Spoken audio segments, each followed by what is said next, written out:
అందరికీ నమస్కారం. దాదాపుగా అద్దంకి నియోజకవర్గం 1955 సంవత్సరంలో ఏర్పడినప్పటి నుంచి కూడా 2024 వరకు కూడా అద్దంకి నియోజకవర్గంలో కమ్మ సామాజిక వర్గానికి సంబంధించినటువంటి లీడర్సే ఎక్కువగా కూడా పోటీ చేసేవాళ్ళు. ప్రధానంగా అద్దంకి కాన్స్టిట్యున్సీలో 4 ఫ్యామిలీల మధ్య కూడా హోరాహోరీ ఫైట్ జరిగిందని చెప్పాలి.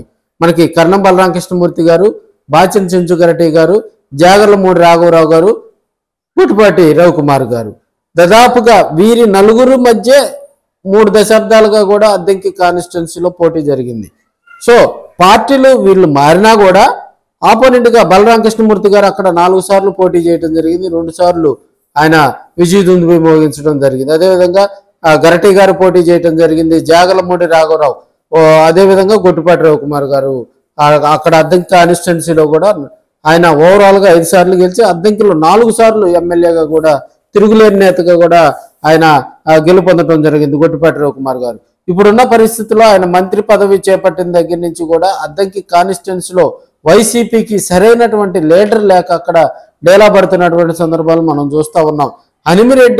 రెడ్డి సామాజిక వర్గానికి చెందినటువంటి హనిమిరెడ్డి అక్కడ చక్రం తిప్పలేకపోతున్నాడు, అక్కడ ఉన్నటువంటి క్యాడర్ను సమీకరించలేకపోతున్నాడు అనే టాక్ అయితే, ఆ బ్యాడ్ టాక్ అయితే బయటకు వినిపిస్తూ ఉంది.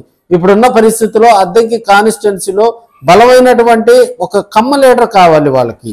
సో దానికోసం జగన్మోహన్ రెడ్డి గారు కూడా తెరవెనుక ప్రయత్నాలు చేస్తున్నట్టుగా కూడా తెలుస్తుంది. మళ్ళీ పెద్ద ఆయన ప్రకాశం టైగర్ అయినటువంటి బలరామకృష్ణమూర్తి గారిని కూడా అద్దంకి నియోజకవర్గంలో తీసుకొచ్చి గనక ఆయనకు అక్కడ సమన్వయకర్తగా గనక బాధ్యతలు ఇస్తే రాబోయే రోజులు అద్దంకి కాన్స్టిట్యున్సీ కొంత బలంగా వైసీపీ బలంగా ఉంటుందని కూడా గాఢంగా విశ్వసిస్తున్నట్టుగా కూడా తెలుస్తూ ఉంది. ఇప్పటికే అక్కడ కొంతమంది తృతీయ శ్రేణి నాయకులు అయితే స్ట్రాంగ్గా కూడా జగన్మోహన్ రెడ్డి గారికి తేల్చి చెప్పినట్టుగా కూడా తెలుస్తుంది.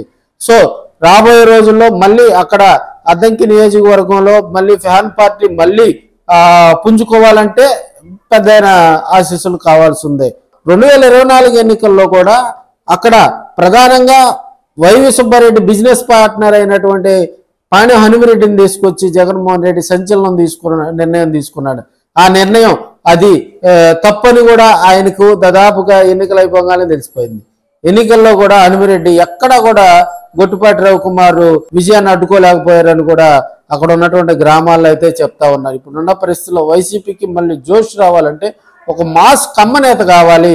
ఇక్కడ ఉన్నటువంటి దాదాపుగా 3 దశాబ్దాలుగా కూడా అక్కడ 3-4 దశాబ్దాల నుంచి కూడా అద్దంకి కాన్స్టిట్యున్సీలో వాళ్ళ మధ్య ఎక్కువగా పోటీ ఉంది. కాబట్టి ఇప్పుడున్న పరిస్థితులు ఆల్రెడీ గరటి గారు తెలుగుదేశం పార్టీలో ఉన్నారు కాబట్టి ఇప్పుడున్న పరిస్థితుల్లో వాళ్ళకి ఫస్ట్ అండ్ లాస్ట్ ఆప్షన్ కూడా అక్కడ మనకి బలరాం గారిని తీసుకొచ్చే ప్రయత్నం అయితే జగన్మోహన్ రెడ్డి గారు చేస్తున్నట్టుగా కూడా తెలుస్తుంది. ఆ వైపుగా కూడా బలరాం గారి దగ్గర కూడా సిఫార్సులు పంపినట్టుగా కూడా తెలుస్తుంది.